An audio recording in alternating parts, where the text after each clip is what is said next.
This patient has multiple restorations that need doing in multiple quadrants. We're doing all of them under rubberdam. One of the things that's important is to try and have things to be a routine so that you do it exactly the same every single time. And this makes it much easier. So in this case, I'm using the rubberdam exactly the same as I would if I was doing a direct or indirect restoration. I'm training a new assistant, so it's a little bit fiddly. That happens in real life. And this particular rubberdam frame with the round balls on the top of the frame is particularly horrible. I normally don't use it. So it's just the same process. You go through, you floss through, you invert with an instrument and air, and then you release the clamp so the rubberdam will slide underneath the clamp and properly seal around the distal tooth.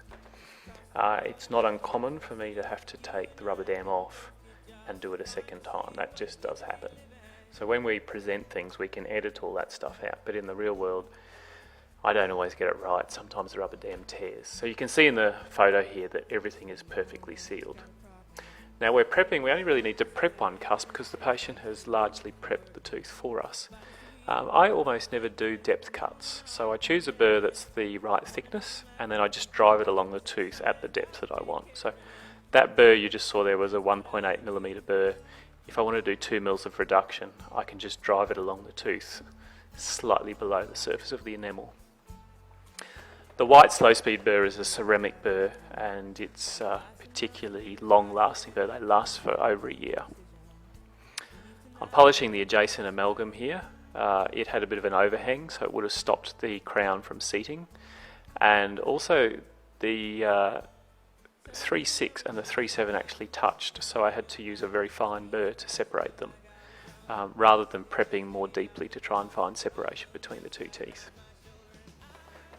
When I want to get fine margins on teeth, then I will use the fine diamond and then sometimes whiz around the edges with an ultrasonic to remove any calculus or unsupported enamel. Now the patient we numbed on both sides, so we did a bilateral block, and we've just moved to the other side now. So rubberdam clamp, same thing. So routine, you want things to be a routine. It actually makes your precision and your quality of work higher because you don't have to think as much if you do it in a routine. You'll just notice how we slid the rubberdam forward as we flossed it. We flossed it forward into the contact. And then once again releasing the clamp to the rubberdam. It's crucial to getting a rubberdam that will actually seal and not have fluid leaking in continually.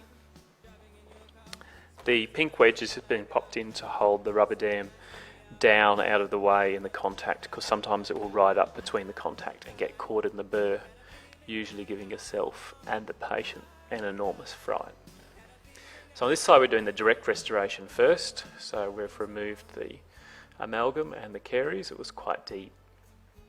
Now here's another example of what happens in the real world. We're putting the Triadent matrix and we got the V-ring and the wedge in place, and then I started to etch, and then as I started to etch I noticed unsupported enamel, so then I took everything back out again, which you'll see in a moment that everything's back off, and I had to get the ultrasonic out to remove that unsupported enamel. So there it is there. So doing it a second time.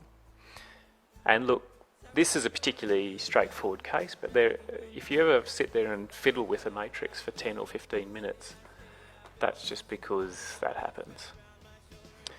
So when I'm bonding for direct restorations, it's exactly the same procedure I use as if I'm doing a core build-up for a crown or an inlay. So I always clean the surface of the tooth and denature the MMPs in the dentine with gloomer. I etch the enamel around the edges. I use SE bond, so then I'm applying the primer for 20 seconds, air drying. Then applying the adhesive and then a thin layer of flowable before I co-cure that thin layer of flowable and the adhesive together. So, and here you can see I'm using flowable and then paste composite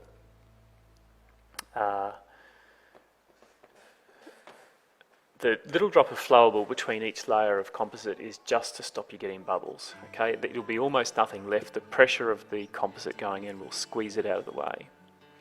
Here's a 12D scalpel, excellent to use for just trimming overhangs and reshaping that bit of flash around the edge of the direct restoration. Now we're moving to the inlay or onlay prep on the distal tooth.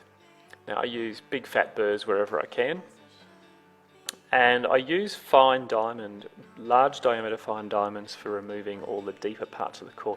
You're much less likely to get a pulp exposure with a big burr than a small burr. Small burrs pop through the restoration and then they hit your pulp. A big burr will just sort of slowly shave it away. You can see once again I'm doing exactly the same procedure. Gloomer, SE bond and flowable. Now under inlays or crowns I use an opaque white flowable. It makes absolutely no difference whatsoever, it just looks nicer in photos because it blocks out all of the grey and so on. Just capping the cusp there, and there's the final preps. Now all these restorations were supragingival, so no cord was necessary. I just used the little nozzle on the actual tip of the mixing gun while my assistant mixes. Now it's important that she starts mixing first because otherwise the heat will make the silicone in the mouth start to set before the stuff goes in.